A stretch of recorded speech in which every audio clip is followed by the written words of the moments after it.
Good day, good people of the internet. Now, I am going to talk about this in a. I'm trying to make a coherent speech. No, not a coherent speech. I'm going to try to coherently explain the things that I see when it comes to politics in the Western world and how we indeed live in interesting times. What brought me to bring this topic? Well, first off, I live in the Netherlands, and in the Netherlands we have two parties that are considered to be right-wing. They're not really right-wing, but people like to say they are. That is PVV and FVD. Now, FVD, Forum for Democratie, is basically a new party. It hasn't been around for very long. I think it's around for about 6 years.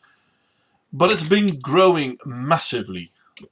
It's now, in members, I think, the second party. In the Eerste Kamer, which is one of the two governing systems of the Netherlands, it is the second biggest. And it was projected to become probably the second biggest in the Tweede Kamer, which is the primary room for our government. They were projected to become the second biggest party. And then the party implodes with infighting. And that infighting seems to be mostly created because of how the media reported certain things. And this brought me to think about the topic, because we've been seeing the rise of what the media likes to call right-wing parties throughout the Western world. Now, this is not really true, because certain countries already were pretty set in their way. I mean, Japan hasn't really changed much. Countries like Poland and Hungary haven't really changed much, but now they're considered to be far right. This is also why in America there are new political movements pushing to put Poland and Hungary in a negative light, because, oh, they're such bad countries. Well, yeah, maybe, but what is it that makes these countries bad? Now, the countries themselves aren't bad. The politics is bad because it's not mainstream. And the funny thing is, and I always, it always boils down to this, because mainstream politics is Bolshevism. They want you to know that they're the majority. They want people to think that they're the majority. And the majority is left-oriented. Now, left and right aren't the most precedent ways of naming this. I can't really think of anything better to say than left or right, so I'm sorry. I'm going to keep it with those misnomers for now. But I think when we talk about left, people roughly know what we mean. And we talk about right, people assume we know what we mean. Now, why do I say with right we assume this? Well, because when we talk about right, people automatically go to fascism.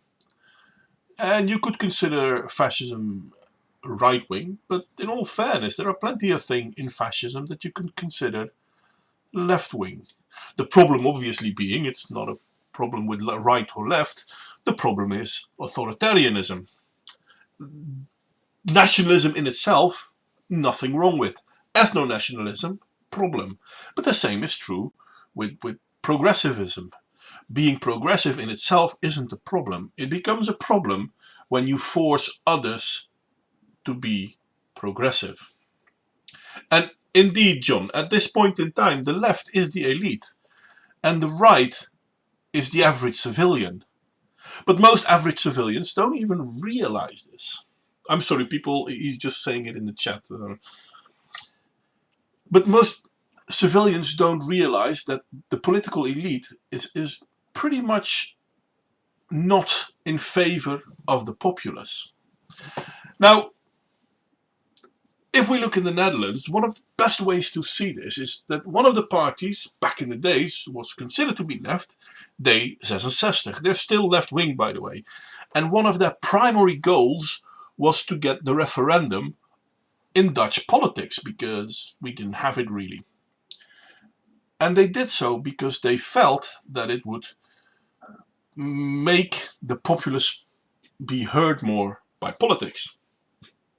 And then the referendum got accepted. They put out a few referendums, and every time they got the answer they didn't want, they redid the referenda, sometimes up to 3 times, until they finally got the answer they wanted. And when they got that one, hey, you know what? See, the people agree with us. The same party that started the referendum in the Netherlands, D66, is now the party that destroyed the referendum, literally demolished it. It's no longer part of our system. Why? Well, because populism. Basically what they're saying is, if the people decide to do something we don't like, then what they're deciding is right, is extremist. And obviously the majority of people say this, therefore it must be populism. And somehow populism became a negative term, which is weird, because politics is based on populism, whether it's left-wing or right-wing politics. Or rather, it should be. But this is where the Bolshevik mentality comes in. We are the majority. No matter how many people disagree with us, we are the majority. Even if 40% of a country is 100% against us and the rest of the people are partly against us, we are the majority. Even if only 20% of society truly backs us, we are the majority. And that's why populism is such a terrible word to these people, because populism shows that they are not the majority. Now, I'm going to go by a few examples, and I'm going to start with this one. This is an older article. This is from the BBC. I hope you can see it well. Here it goes. Europe and right-wing nationalism, a country-by-country guide. Now this is a little bit older. This is roughly a year ago, a little bit more than a year ago, from the BBC. And the BBC is a perfect example of what journalism is not. The BBC is so ideologically painted, it's no longer a joke. I mean, I used to think of the BBC as a great news source, and I'm pretty sure it once was. But since the 90s, it has been in a terrible decline. Anyway, Europe and right-wing nationalism, a country-by-country thing. Okay, you know what? I'm going to straight to the image. And you will see that there are a few countries that are apparently not in line with nationalism. That would be Norway, which is weird. That would be Portugal, Ireland, and the UK.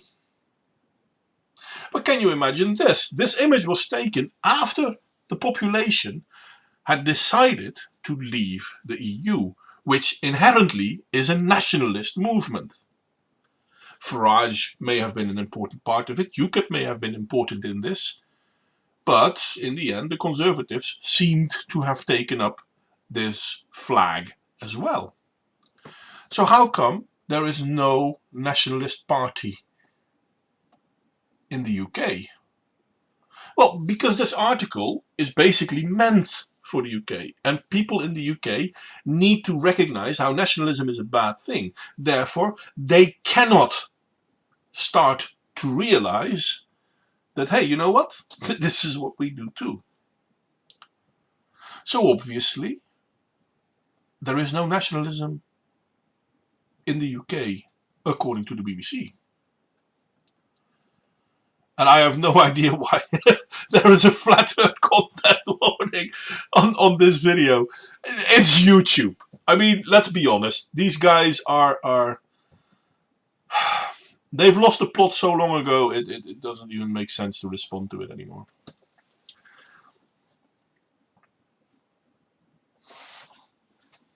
Okay, anyway, I'm checking the chat for a second. Socialism and Marxism both regress towards feudalism. Well, basically, socialism and Marxism is a new form of feudalism. Marxism was basically all about creating a new elite. Them. Hi Tara, by the way, I did say hi, didn't I? Okay. Okay, I'm sorry guys, I'm not really paying attention to the chat. I should probably, if you type something that you really want me to see, please enter 3 ones or three numbers in front of it so that it may show up a little bit more, so I can focus a little bit more on what I'm saying and a little bit less on the chat. I am sorry, good people. Now, back to the image. Obviously, Norway and Portugal do have nationalist party in their country as well. But, yeah, we don't want you to think. We don't want you to see that.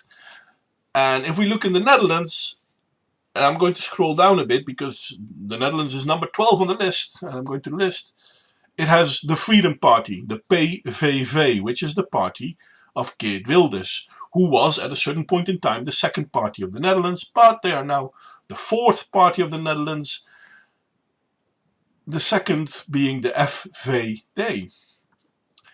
And a year ago, the FVD was very much a real thing. So why are they not on the list of the BBC? Well, because if you put the Freedom Party and FVD both on it, they are no longer a minority. And Hungary obviously is number 1 because the world has already agreed that Hungary is the negative form of nationalism. Therefore, it has 2 parties. They are the majority in that country. But are they only a majority in Hungary? And ludicrous, it's not that the Portuguese don't seem to care about their country. I have a distinct feeling that this list from the BBC is somewhat skewed. And let's be honest, if we look at, for example, Greece, they only have a 3.7% of nationalism. No, they don't. Nationalism there is a lot bigger. But in Greece, a lot of their nationalism combines with Marxist ideology, with left-wing ideology. And because of that, their nationalism isn't considered right, therefore it's not bad, but it's still nationalism. The whole left-right dichotomy isn't the primary one in the Western world at this point in time. We still think it is, we still push it as it is. It's not. It's globalism. It's globalism versus nationalism. It's individualism versus identity politics. And yes, I am good at stating the obvious. Thank you, John. The thing with nationalism as it is, and we're going to go down the list a little bit. In Italy, Salvini became rather big, but they're losing grip. Why are they losing grip? Because the media constantly attacks them. In Germany, AfD, Alternative for Deutschland, is to be considered a far-right alternative for Germany.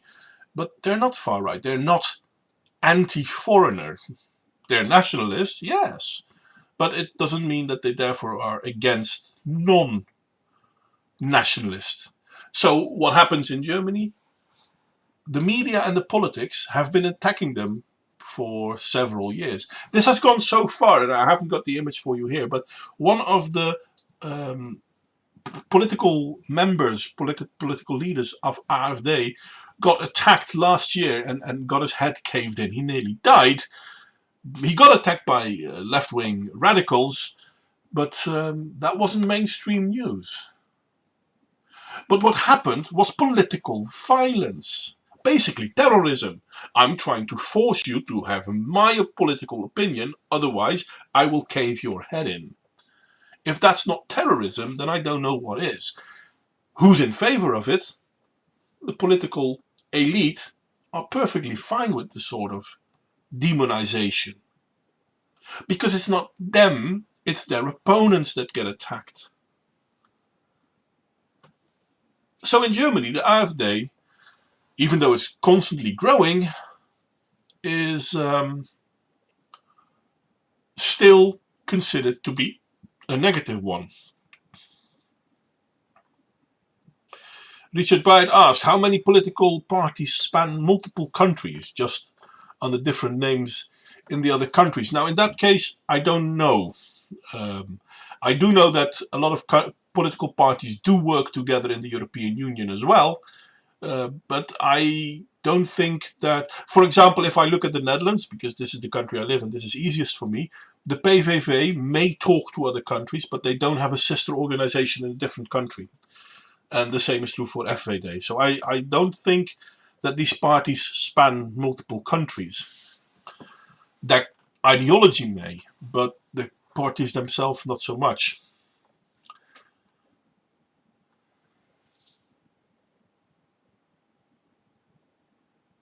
Anyway, back to if we look at the right-wing Germany party AfD. The AfD is also Eurosceptic.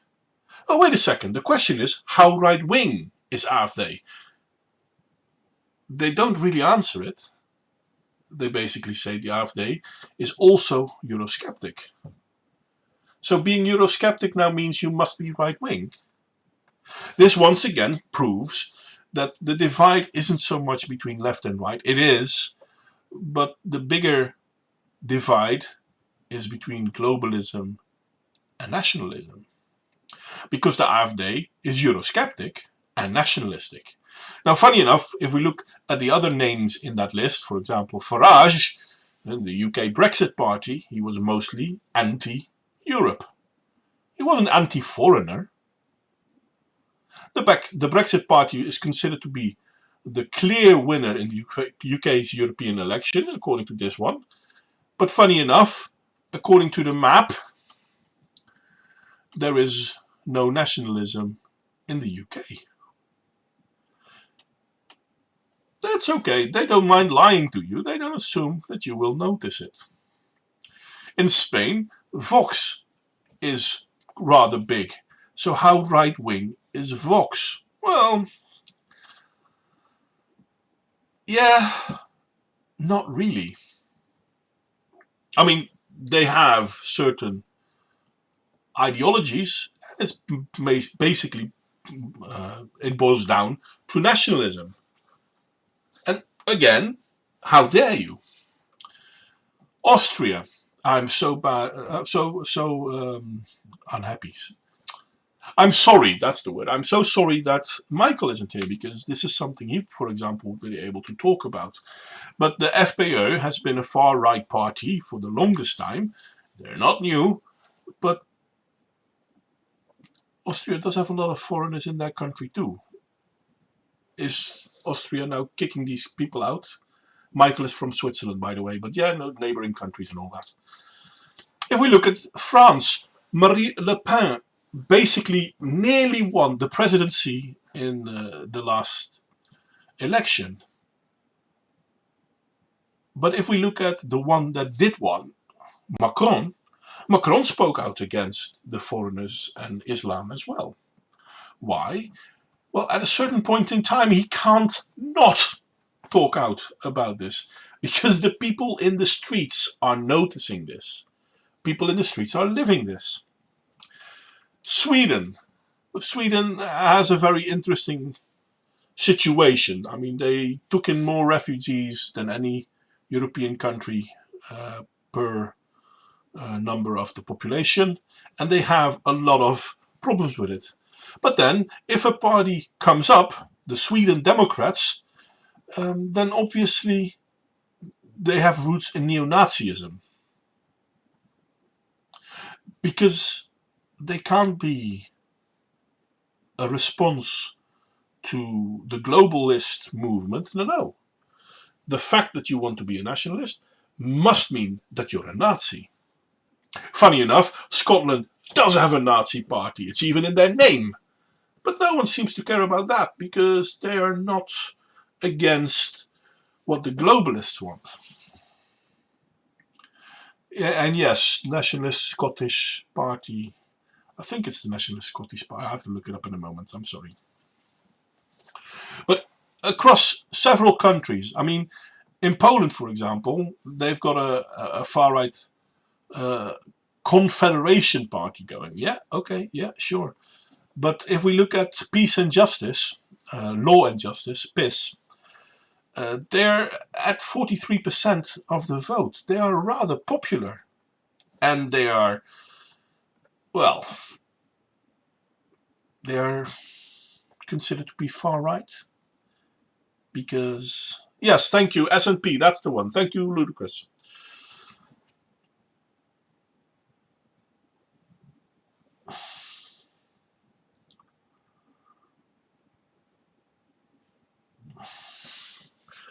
Where was I? PIS. PIS wants to go back to a lot of old things. And that doesn't mean that I agree with PIS on everything. I mean, the way they are against abortion, for example. Now, I'm not in favor of abortion, but they take it a little bit too far. Okay, I don't decide what the world has to be. Politicians have more influence than I do. But because they don't follow along with what the nationalists, they don't follow along what the globalist socialists want, they are considered to be right-wing.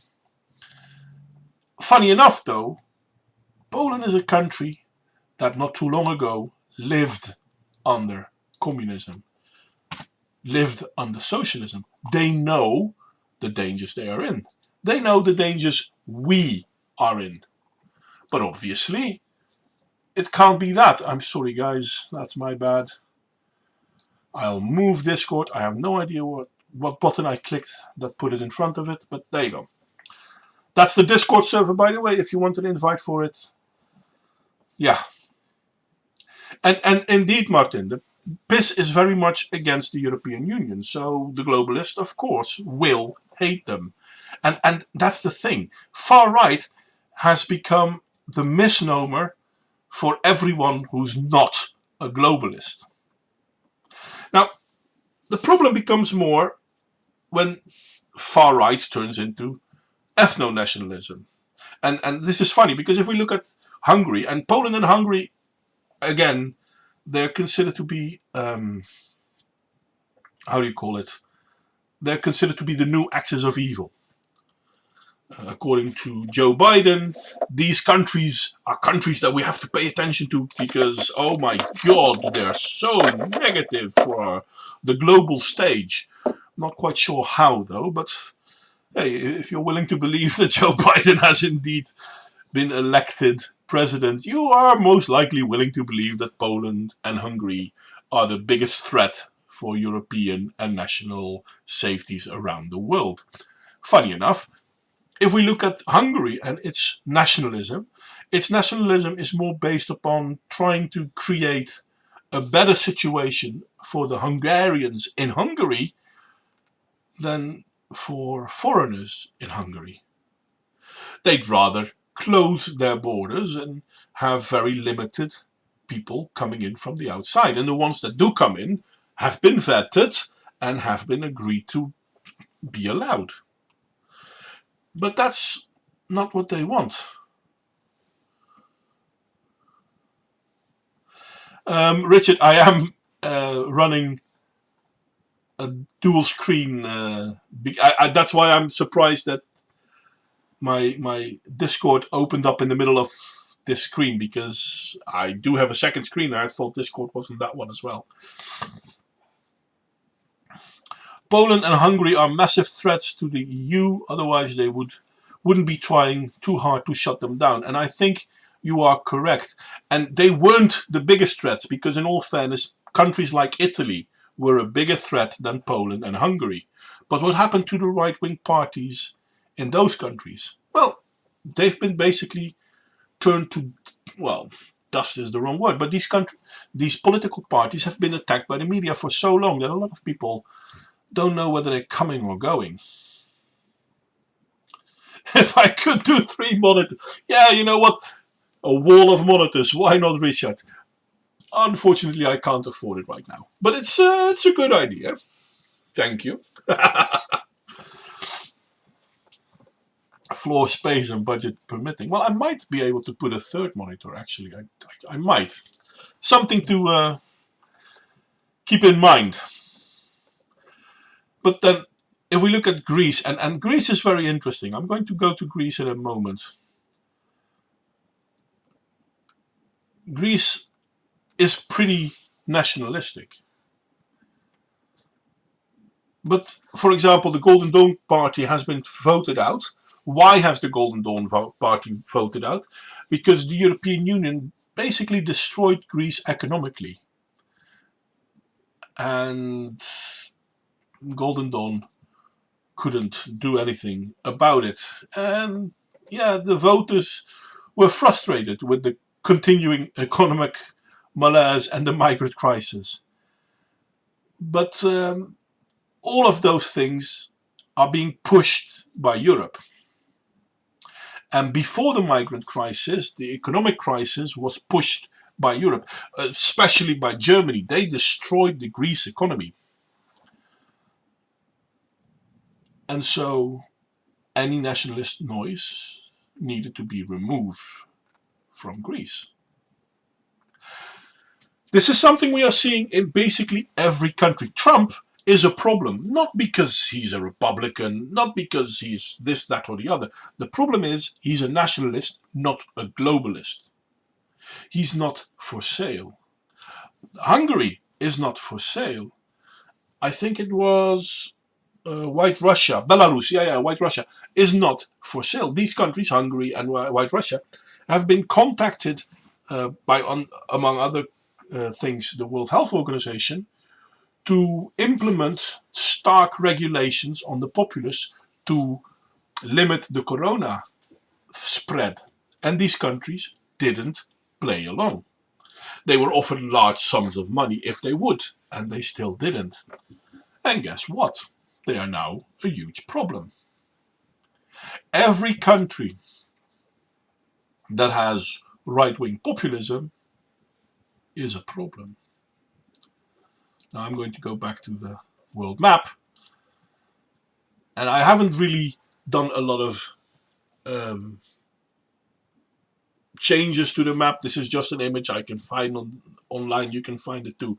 But if we look at what the Western world is, America, the United Kingdom of America, United States of America, Canada, and then most countries in Europe, Japan, Australia, and some countries in Latin America, like Brazil, are considered to be the Western world. That's the minority of the world. I'm going to check.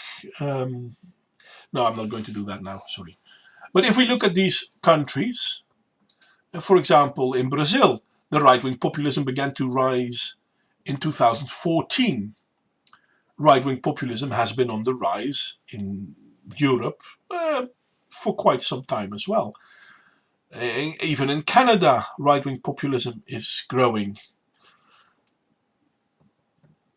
The thing is, we have to believe that nationalism is a bad thing, and if we believe nationalism is a bad thing, then right-wing must be a bad thing, and because the right-wing must be a bad thing, we must align ourselves with left-wing parties and globalist parties.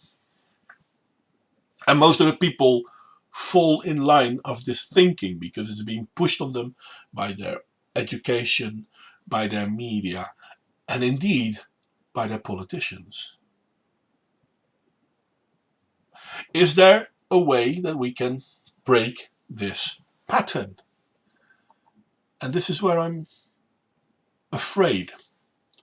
The last time in our recent history that countries broke with their political doctrine looking at, for example, Yugoslavia, Poland, in a lesser extent Bulgaria, Romania, this always went with bloodshed. Why did it always go with bloodshed? Because the ones that are in power tend to be also the ones that have control over the violence of a country. They have a monopoly on violence. That's why, for example, in most Western countries, owning weapons is not allowed, because you might turn those weapons against the people that control you. Now, obviously, no one is going to tell you that this is the way. Why? Because they always have different explanations why you should not be allowed to have a firearm, for example. Because if you have a firearm, you might kill someone. Funny enough, if you want to kill someone, you don't need a firearm. It's the excuses given by left-wing ideologies that you don't need to defend yourself, I will defend you. You don't need to take care of you, I will take care of you. You don't need to make sure that you have the best foods, I tell you what the best foods are. And all you have to do is obey. This is the left. Now, don't get me wrong, there are right-wing parties that have the same mentality, but then it's not so much about being left or right, it's about being authoritarian. So maybe I shouldn't have said this is the left. Maybe I should have said these are the authoritarians. Which nationalist authoritarians do we have at the moment? In all fairness, I don't really see any nationalist authoritarians at the moment. One could argue Japan to be one. I mean, as a foreigner, you can go to Japan, but you cannot become Japanese because you're not. You're a guest. But to me, that's not authoritarianism, that's nationalism. You can still be in that country, and you can still earn a living there, and you still have to pay your taxes, but you're not Japanese. You won't get a right to vote because you're not Japanese. Now, in all fairness to me, I don't see what's wrong with that. If I'm going to a different country, why should I be allowed to vote in a different country? It's not my country. Yeah, but you live there. But if I go to live in a different country, it's my choice to live there. Why should I have influence on their politics? If I don't like the politics of that country, I can always leave again. But in Western world countries, most Western world countries, foreigners have a right to choose here too. Foreigners have a right to vote here too. Their input is just as important as that of the natives. The difference is, though, the natives have nowhere else to go. They can always leave their country, but if they go to a different country, it's not their country. So if you as a foreigner come to a country where you're not a national-born citizen, I'm sorry, you're not a national-born citizen. You have another country to go to. Now, obviously, this might differ with your children. I understand that. For example, my wife came from Poland, but our son is born in the Netherlands. He can go to Poland just as easily as I can go to Poland, but it is just as much his country as it is mine. Not really. The thing is that the concept of nationalism and globalism is being brought through us, forced upon us in so many strange ways that most people don't even seem to recognize what is going on. You're allowed to have a different opinion, just as long as it's one of the different opinions that they allow you to have. If you have a different opinion that doesn't fit within their, how do you call it? Controlled opposition, I guess. If your point of view is slightly outside of that controlled opposition, you need to be silenced. You need to be removed from the story. It's, for example, in the corona bullshit. Now, there's a lot of critics on the way we deal with corona right now. But as soon as people hear that you have critique on corona, this is the thing that people believe you will tell them. You do not believe in corona. Corona is not real. It comes with 5G. All sorts of nonsense like that. Because that is the controlled opposition. But if you come with arguments saying, like, listen, corona is a real disease, people actually can have corona, but it's no more dangerous than the flu.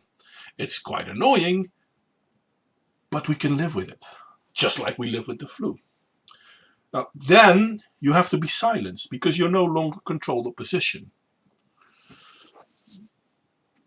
Freedom of approved speech and freedom of approved journalism. Yes, that's basically it, Richard. That's basically it. In the Western world, we now have freedom of approved speech and freedom of approved journalism. Because as long as you stay within confines of what the globalists and online, for example, the IT masters of us, as long as you stay within those confines, yeah, you're allowed to say everything they agree with. It's an old joke, but a communist, a Russian communist, and an American journalist spoke with each other, and the Russian communist was asked how he liked his life. So that's all right, but I heard you are oppressed, said the journalist. Well, I mean, that depends on how you see oppression. Well, said the journalist, for example, I can walk into any official political bureau and slam my fist on the table and say, I don't like what you're doing. Well, said the Russian, I can do the same. I can go into any political party, slam my fist on the table and say, I don't like what the Americans are doing. And most people don't understand the intricacy of this joke. Because, yeah, it's easy to complain against those you are against. It's easy to complain against those that your political powers are against. It becomes an issue when you're no longer allowed to complain about the ones that hold the political powers. And as long as you're not big enough, yeah, you're allowed to say some stuff. But as soon as you become bigger, they will turn against you. And the they, in this case, is the political elite and the media elite, and indeed the social media and IT giants. After all, they've been telling the people on YouTube, well, you have to comply to our acceptance or just go away and do your own thing. And then different things like BitChute, in the past VidMe, Cocoscope, they pop up. They want to do their own thing. And what happens? Well, they're being attacked because they don't follow in line with what the narrative is. After all, if I'm telling you to goose step in to one direction, you need to goose step in one direction, because if you don't, I have a problem.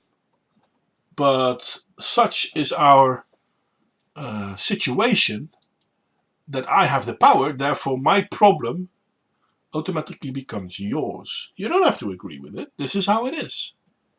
And this is why the BBC can print an article talking about how right-wing extremism is more or less on the rise in Europe, without basically pointing out that what they're talking about is nationalism, and what they're talking about is happening everywhere in the Western world. For the longest time, most people have been against what the politicians have been doing.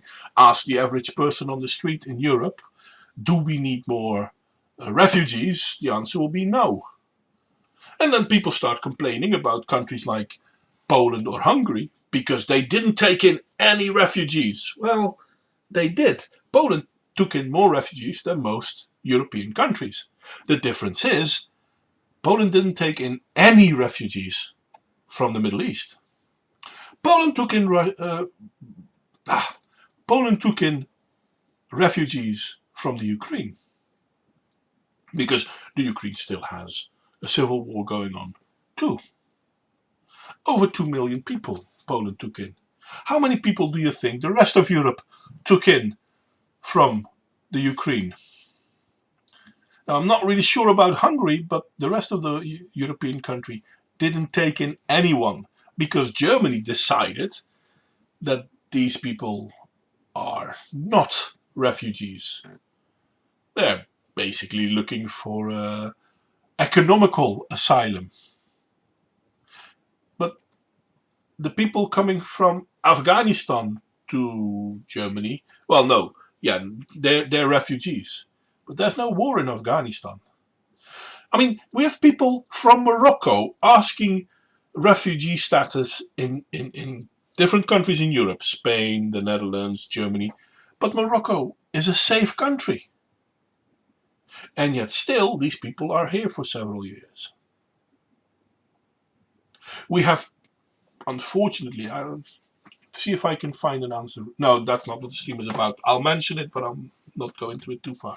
We have people that have been asking asylum in nearly all countries in Europe as they move along to see where I can get what I want. And then if a country says, okay, you can come here, but the benefits of that country aren't good enough, they move on. This is one of the reasons why Portugal has so very few asylum seekers. Because when they get to Portugal, Portugal says, okay, I have a house there, you can live there, we have food for you there, that's where you go. Yeah, but I want to live in the big city. I don't have place for you in the big city. Yeah, but I want to. I don't care. You can live in that house, yes or no. Portugal doesn't have a lot of refugees. Now, Portugal doesn't have a lot of money to give the refugees. So how much of a refugee are they if they're deciding to stay in a country is based on how much they're going to get? The whole Middle Eastern refugees thing is stupid to me anyway, because let's be honest, do you think that if we go to, let's say, a random Middle Eastern country, do you think we would get political asylum there? Oh, of course not. Well, but if you have nationalist ideas, and I'm not talking about ethno-nationalism, please, I'll explain that in a moment, but nationalist idea, I do like to think my country is great. Does it mean other countries can't be great? They are, but so is mine. Do I think other people from other countries should be allowed to live here? Yeah, sure. Speak the language, obey the rules, earn your own keep. Those three things, you're more than welcome to me. But do you think if I would go to, let's say, Saudi Arabia, they would treat me the same way? Well, no. But would it be different in Turkey then? Because Turkey wanted to be part of the European Union. And I still have to say no. The freedoms we are being forced to give people from other countries are not the freedoms we can accept or expect when we go to the countries where these people come from. Now, obviously, if you come from Syria, Syria is a mess. So yeah, but no, I mean, countries that align with them politically will not open up for us. This is, for example, the same globalism that allows countries like China to talk about how oppressive the West is because we don't pay enough attention to our gender dysphoric and homosexual and whatever minority group you want to put out there. Can you imagine China berating the USA, but basically the Western world, for not being inclusive enough? China, the country that has concentration camps for minorities within their borders that they feel are a problem. And these minorities, yeah, okay, they're huge minorities. They're countries in themselves. But they're still a minority because, hey, if you have more than 1 billion people in your country, then a few million is a minority. But if we look at how the Uyghur are being treated in China, or the Tibetans are treated in China, or the Taiwanese are treated in China. Hey, hi there, Green Badger. In some circumstances, you can get political asylum in the Middle East, insofar as no one anywhere will ever see you again. Yes, that's the point.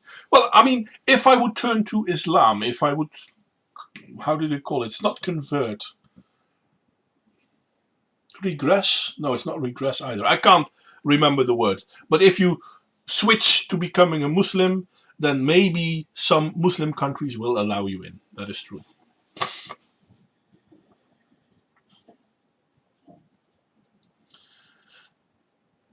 It's amazing that we are allowed to live in a world where saying, okay, you know what, I like my country is a negative thing. I mean, it's an old meme. I like to be, it's okay to be.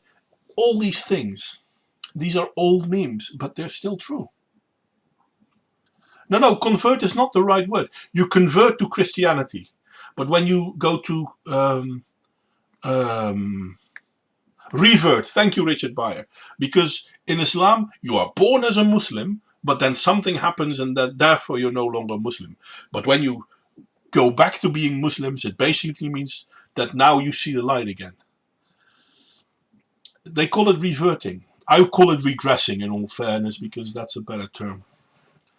If you go from not being indoctrinated to wanting yourself to be indoctrinated again, that's a regression. I'm sorry.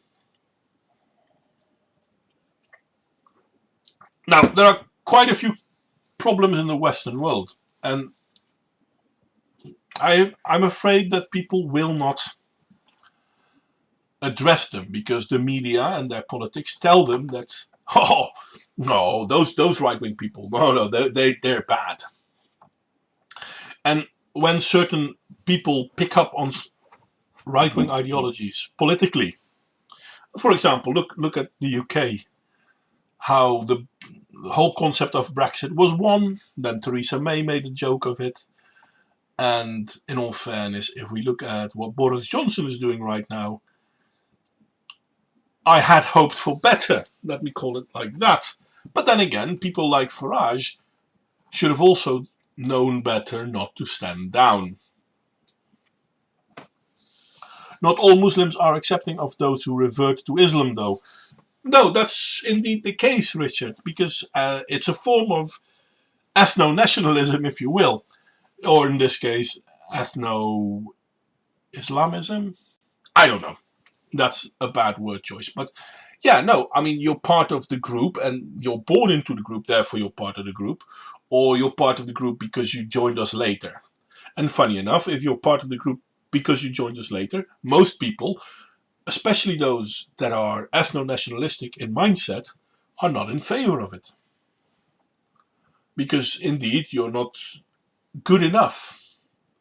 You're not Dutch enough if you're not born in the Netherlands and I'm an ethno-nationalist. You're not white enough, according to certain ethno-nationalists, if one of your fathers or forefathers wasn't white. I think they call it the one-drop rule. It's nonsense, but there are people who believe in that nonsense. Funny enough, that nonsense has always been part of the in-group, out-group dichotomy that has gone around the world. And there are two extremes in this: ethno-nationalism and globalism. Because funny enough, and this is basically the last bit I wanted to talk about, when people talk about globalism and nationalism, they're giving a false dichotomy. The opposite to globalism isn't nationalism. The opposite to globalism is ethno-nationalism. Why? Well, I'm a Dutch person. I lived in the Netherlands for the longest time. I'm a nationalist in all accounts, but I do recognize the value of other countries. I more than welcome trade with other countries, which is the basis of globalism. I'm even willing to accept that even though our countries may be different, there are certain things that we can do to help each other. Again, this is globalism. So you can be a nationalist and accept certain globalist tendencies. But unfortunately, globalism has become to mean fuck your own culture, you have to be open for everything other than your own culture. Nationalism isn't a counter movement to globalism. But people push it as a counter movement because nationalism doesn't completely fall in line with globalism. Ethno-nationalism is also not nationalism. For example, a nationalist can accept someone with a different skin color to their own to be one of their neighbors in their country. If you're brown and you live in a white country, but you uphold the laws and the culture of that white country, you are part of that society. For example, there was a boxer in Poland, I don't have it ready now, a few years ago. He was being interviewed by a pretty left globalist media person on the day of, I don't know, Flag Day. Oh, let's call it Flag Day. Every Poland Day, whatever, they have a day that most people go out onto the streets and march waving the Polish flags. Basically, a nationalistic pride. Not ethno-nationalistic, nationalistic. And this reporter was asking this brown guy, who was an international boxer, but he lives in Poland, he considers himself Polish, and this person was asking him, well, but what do you think about all those people waving their flags and not wanting in foreigners? And he's like, it's that I'm here with you now, otherwise I would be there with my friends. Because they're not waving their flags to say others can't come here. They're waving our flag because we are Poland. I am also Polish. And some people might not accept me. Then I will show them that I am to be accepted. That I'm with them, not against them. That's the difference between ethno-nationalism and nationalism. And globalism is closer to ethno-nationalism than nationalism is. But it doesn't seem that way. Because with nationalism, we talk about our country. And with globalism, we're talking about the world. Yeah, but if you're in a positive situation, globalism will mean that unless you're one of the powers that be, your position needs to be brought down a peg. And the position of people of minority status needs to be brought up a peg. But it only needs to be brought up a peg against you, never against the people in power. It's always the people at the bottom that need to be accepted. It's never the people at the top. Where in nationalism, everyone should contribute,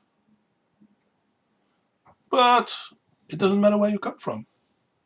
This is also why I always hate it when people talk about fascism as an ethno-nationalistic movement. Now, don't get me wrong, the Nazis were ethno-nationalistic. And Nazism was somewhat based on fascism. But Italian fascism, and let's be honest, that's where fascism came from, wasn't based on ethnicity. It was based on nationality. There were quite a lot of black fascists in Italy. Don't forget, I think it was Somalia that used to be a colony of Italy. And they had lots of black people in Italy that agreed with the fascists. One ethnicity to rule them all. Yeah, but that's the funny thing though, because funny enough, this is true for globalism too. When in globalism, do you really think that there are a lot of Africans or Indonesian people that pull the strings? No.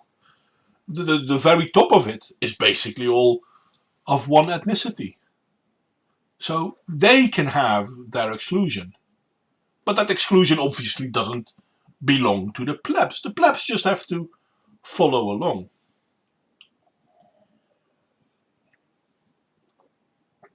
We need someone to look down upon so we can feel superior. Let's drive our limousines through the low-income neighborhoods so that we can look at poor people to make us feel better. It seems very much that that is what globalism is, Richard. I think you're correct. It's not about, oh, let's help people. No, no. It's let's bring in the poor people. And okay, our own poor people may suffer too, but who cares? Because I will do better. Now, in the last 50 years, the political and cultural elite have been earning money like water. Not so much for the rest of us.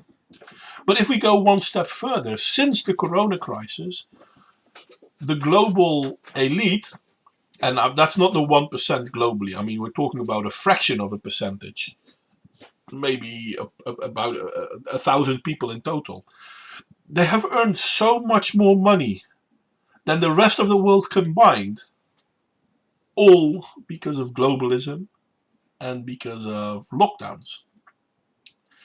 But hey, you and I, fuck us, we don't care. We don't count. Now, there is this whole Black Lives Matter movement going on, and it's a perfect example of globalism. Funny enough, do you know where Black Lives Matter isn't welcome? In most African countries. That's funny. Why aren't they? Well, because apparently Black lives only matter in white countries. Now, don't get me wrong, I think they should have every right you and I have, except for maybe the right to vote if they haven't nationalized themselves. I mean, if you come from Africa and you come to live in the Netherlands, sorry, you're not to vote. Your children, sure. You, not so much. Why? Because you have a country to return to. Your children can't return to you to your country, funny enough, because in all fairness, they might not fit there. And we see this, for example, in the Netherlands as well. We have a lot of people from Morocco and Turkey who've lived here, and the first generation was here, and the second generation, the kids from the first generation, they don't really fit in their parents' country. Unfortunately, because of tolerance, they also don't fit in this country because they never took the time to become part of this world. Okay, let me look at the... Can CEO strike a blow to inequality?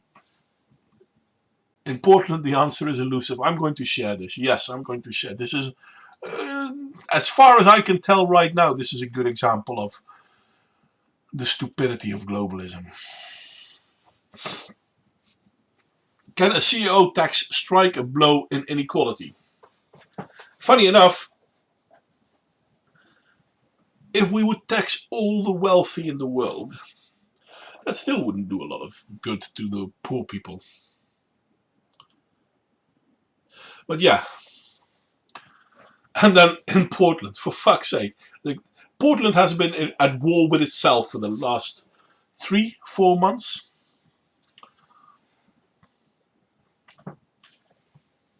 I'm sorry, I didn't prepare this one, obviously, or rather I didn't prepare this article because Richard Bayer just sent it to me, but I hope you bear with me.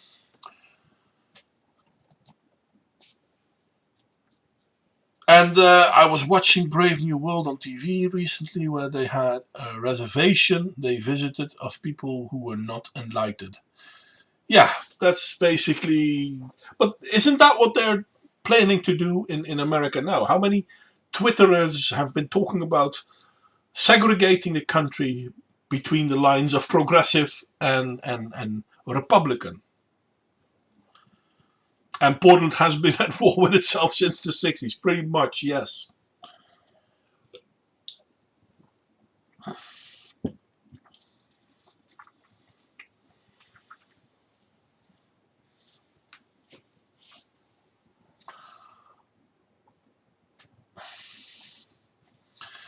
Yeah, let's read it. I'm sorry. To hear Portland, Oregon City Commissioner Amanda Fritz tell it, there's no reason other cities shouldn't do what Portland did back in 2016. Any companies with presence in Portland that have highly paid CEOs are taxed more. I wonder how many of those companies left Portland. That year, the Portland City Council passed a local law imposing a tax on all large, publicly traded companies with highly paid CEOs, if they have a presence in Portland. The city defined highly paid as a top executive making 100 times the median pay for workers. While Portland officials won't say which companies are paying the tax, citing privacy reasons, which seems fair, it's likely that many large US companies that do business in the city, like Starbucks and McDonald's, are footing the bill. No, they're not footing the bill. Because let's be honest, if Starbucks has to pay more, that more being paid comes out of our pockets. Well, not mine, because I don't go to Starbucks, but everyone that goes to Starbucks is paying. Hey, fireworks. The modest tax is make a small but meaningful contribution. The tax raised $3.5 million into 17 and $4 million into 18. Unfortunately, we don't see the rest. We don't know how much money they are raising.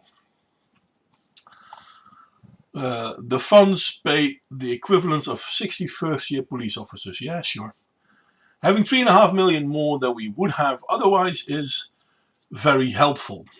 No, it's not, because it's how you spend the money. And again, compared to what? They don't raise much revenue, they don't appear to impact CEO pays, and they don't appear to provide much benefits for other workers. Samuel Brunson, a tax law professor at Loyola University, said in an email, to the extent cities want to address inequality, it seems to me that there are more and direct and effective ways to do it.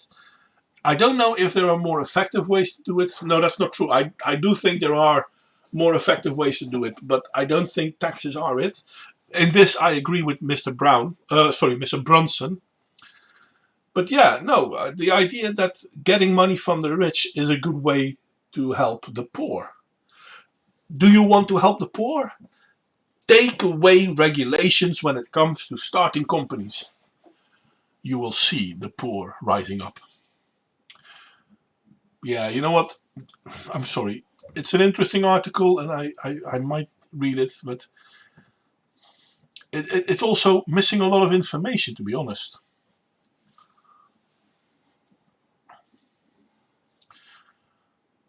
I mean, they talk about how they take more away from certain CEOs, but they don't say how much else they're getting in. Indeed ludicrous. They pay for 60 first-year police officers, but that's okay because we plan to defund the police anyway. Sorry. Now, you know what, guys? I said what I wanted to say, and the downside of me being solo is that I don't have a lot of back and forth going on. So I am sorry for that, but that kind of means that I'm going to call it quits for now. I hope you enjoyed the show, so to speak. Criticism, as always, is more than welcome. I do look forward to hear what you think, and I hope to see you all next time.